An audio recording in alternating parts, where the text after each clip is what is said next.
In this episode, the latest travel headlines, an adventurous tale from India's Holi festival to Nepal closing their borders and America's seemingly invincible spring breakers. Welcome to the World Nomads Podcast, delivered by World Nomads, the travel lifestyle and insurance brand. It's not your usual travel podcast. It's everything for the adventurous independent traveler. Hi, it's Kim and Phil with you, shelving our destination episodes to focus on how the coronavirus is affecting the travel industry and also hear stories from nomads affected by it. And at the time of recording, 218,000 people globally have the virus. We're working from home. We're in the wardrobe. Now, some of the headlines include more than 21 million people in California being ordered to stay home, while Mexico and Israel have evacuated travellers stranded in Peru. All right, and the cruise company Carnival has offered up its ships as floating hospitals. We're talking about going on a war footing. Anyway, and while the coronavirus continues to affect travel plans, people are spending their time in lockdown or self-isolation, booking cheap flights, as you do. As an example, cross-country flights in the US are going for under $100, and you can save up to 35% on domestic flights in Australia.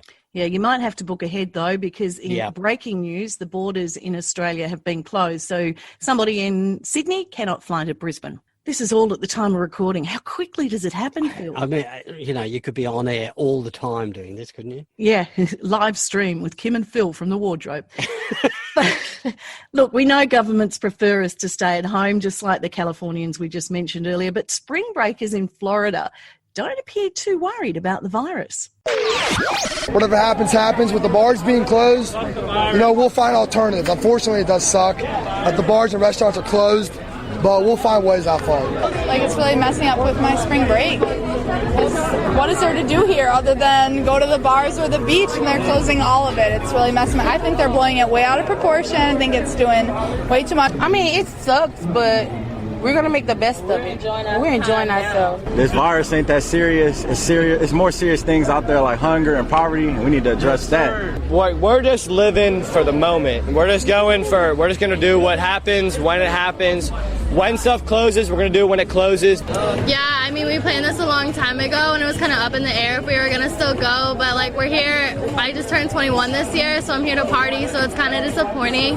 But we're just making the most of it. Oh, being young isn't guaranteed immunity or intelligence.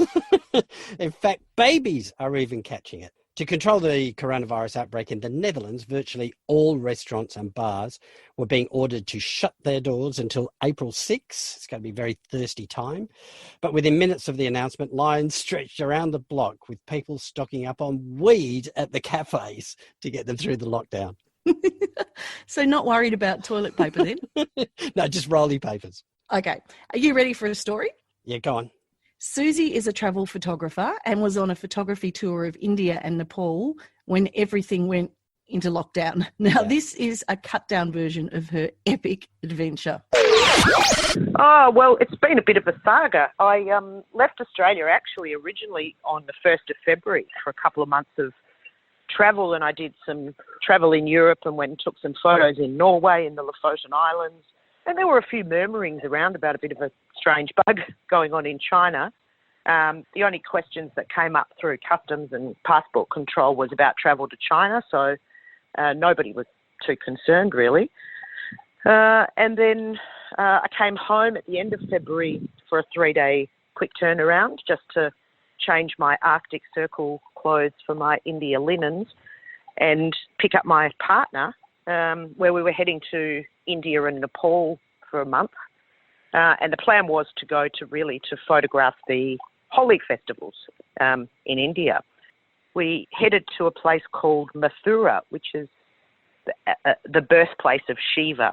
So an ancient, very cultural, religious-based town where they have some famous pre-Holi celebrations and 2 neighbouring villages. It's a long story as to what the festival is rooted in, but it's celebrated in 2 neighbouring towns about a day apart. So on day one, we were sort of pretty pumped. We knew there'd be big crowds. Everybody throws coloured powder. We had our disposable clothing on. And as we were driving to the first village, our fabulous guide said, "Oh, look, I should tell you that the Prime Minister has said he won't be attending Holi because he's worried about crowds and worried about coronavirus."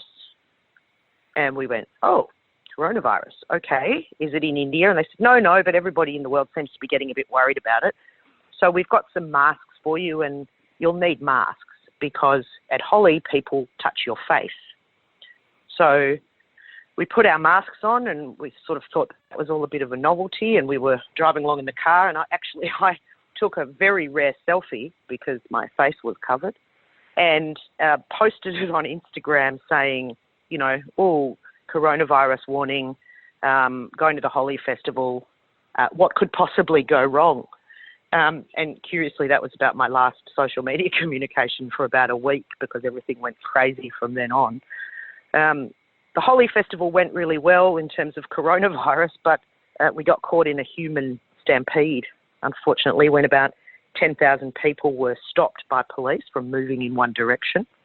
It created this huge bottleneck, and I ended up dragged into a shop with the shopkeepers trying to push me out and my guide trying to drag me in.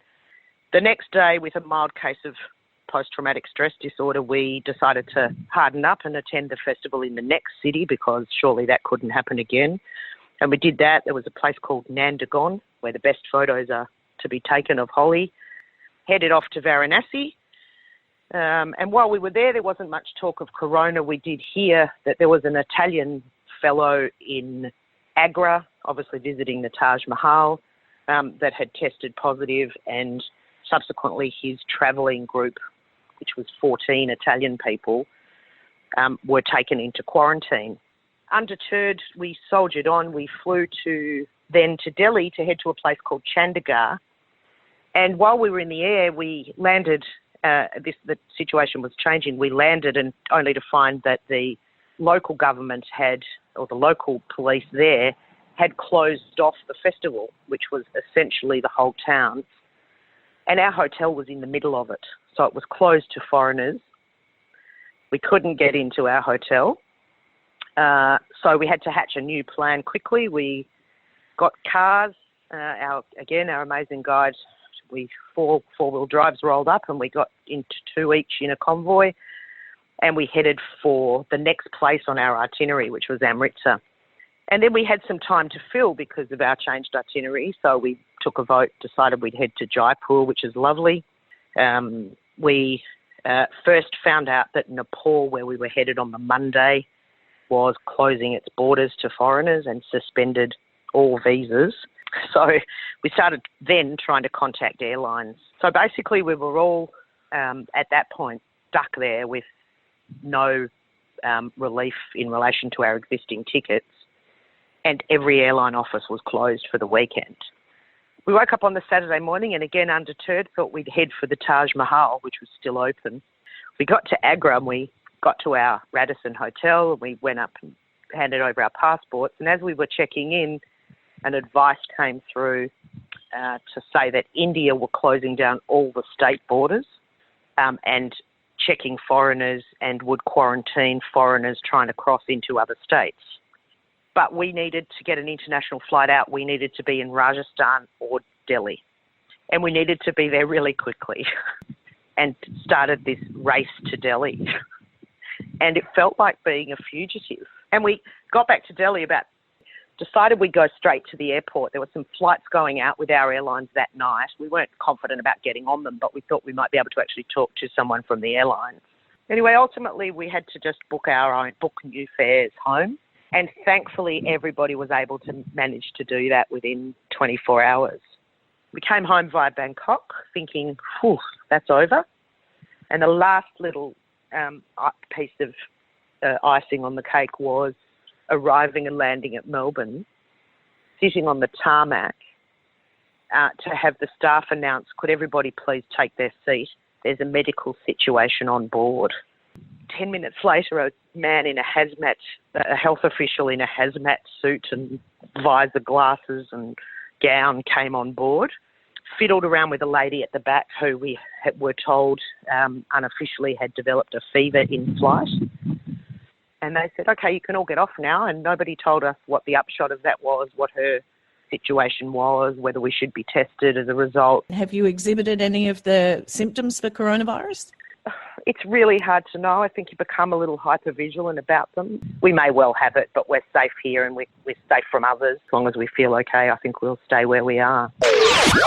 Stay well, Susie. And she says it's going to be her dinner party story for 2020, Phil, once out of isolation. What's your story? Email us at podcast@worldnomads.com. Have you seen somebody suggested that we unplug 2020 and plug it back in again, see if it works better this time? I think it's a good idea. Like rebooting your computer. Yeah, totally. Look, in our next episode, we'll look at the loss of income for travel bloggers. Bye. Bye.